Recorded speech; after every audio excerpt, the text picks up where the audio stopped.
Bonjour, c'est la première fois depuis 50 ans que cet événement se tient en terre africaine.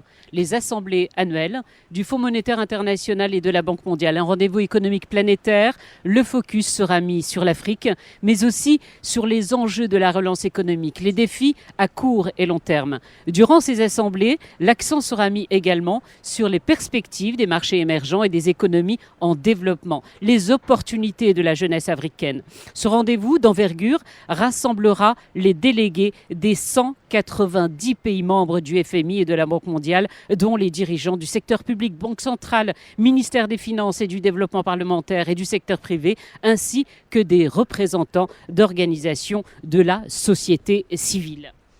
Et c'est un dispositif XXL qui a été mis en place, un espace de 25 hectares totalement aménagé pour accueillir en plein cœur de la ville de Marrakech les 14 000 participants attendus et plus de 12 000 chambres d'hôtel ont déjà été réservées. Et pour que cet événement se passe dans les meilleures conditions, y compris au niveau sécuritaire, pas moins de 6 500 éléments de la Sûreté nationale sont mobilisés. On débute ce grand spécial et on lui remercie de son temps parce qu'il est extrêmement chargé.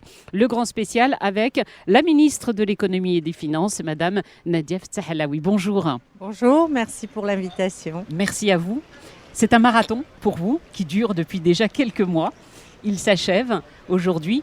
On sait que les enjeux sont extrêmement importants pour notre pays. Si vous deviez nous en dire 3-4 au moins, quels sont les enjeux pour le Royaume avec la tenue de ces assemblées ? Bien, tout d'abord, ces assemblées se tiennent pour la première fois depuis 50 ans sur le continent africain.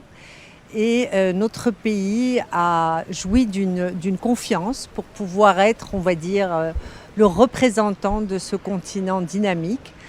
Donc le fait que ça a été le Maroc sélectionné parmi 13 candidats en 2018 est, on va dire, une reconnaissance de ce que accomplit notre pays depuis des décennies sous les orientations de Sa Majesté, que Dieu l'assiste.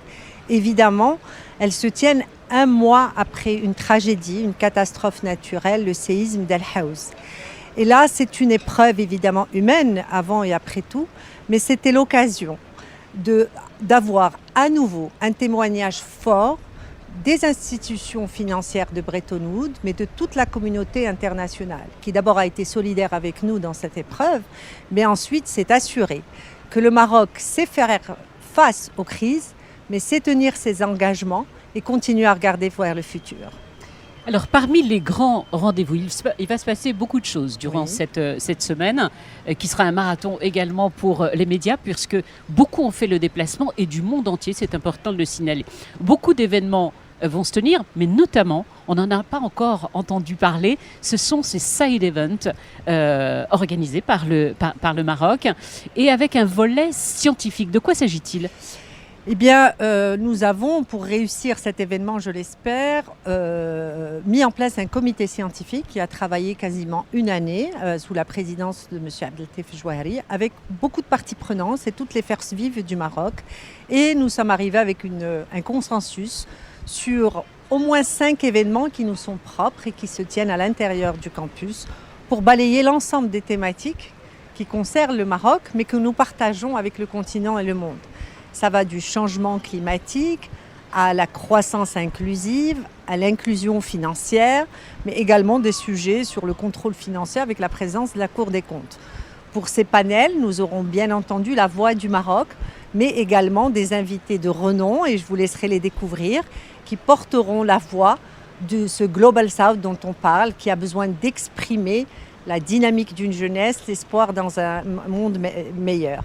Ensuite, nous sommes partie prenante avec la Banque mondiale et le FMI dans des thématiques et des panels qu'ils organisent eux-mêmes, mais où ils ont donné une place privilégiée au Maroc. D'abord parce que nous sommes le pays hôte et parce que le partenariat avec ces deux institutions est vraiment exemplaire de la bouche même de ces deux institutions. Et donc le Maroc pourra être érigé en modèle, une solution pour les pays émergents. Le Maroc, on le sait, cherche à diversifier son économie, ses marchés. C'est une magnifique opportunité pour mettre en avant justement le potentiel du royaume auprès des investisseurs. Absolument. Donc, il faut se rappeler que c'est le monde financier qui est réuni à Marrakech. Nous avons beaucoup à raconter sur nos réalisations d'abord, et plus que ça, sur la dynamique des réformes et des grands projets qui sont conduits sous, on va dire, les grandes orientations de Sa Majesté, que Dieu l'assiste. Alors, le monde nous connaît, mais sûrement pas suffisamment. Et donc, nous voulons tout partager avec eux. Notre trajectoire dans le monde agricole, avec une volonté de créer, on va dire, plus de valeur dans le monde agricole, le monde rural.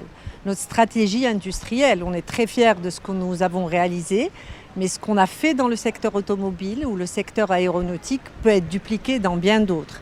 Les énergies renouvelables, au cœur d'une thématique sur le climat.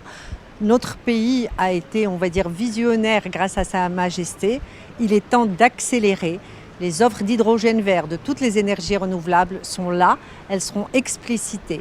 Nous avons également une stratégie digitale. La fracture digitale est vraiment une opportunité pour la jeunesse et pour notre continent. Donc c'est vraiment une occasion fantastique pour dire que nous avons une vision claire, des stratégies et surtout une discipline et une rigueur dans l'exécution de ces stratégies. Il y a un volet que je voulais absolument aborder avec vous et non des moindres, qui est celui de la jeunesse. Notre continent, l'Afrique, comptera et compte déjà la population la plus jeune de la planète. Qu'est-ce qui sera mis en place? On sait que de nombreuses organisations de la société civile seront présentes. Quelle sera la voix de la jeunesse durant ces assemblées? Bien, alors sans que ce soit anecdotique, nous avons fait un choix, c'est que l'ensemble, on va dire, de nos ambassadeurs, ce sont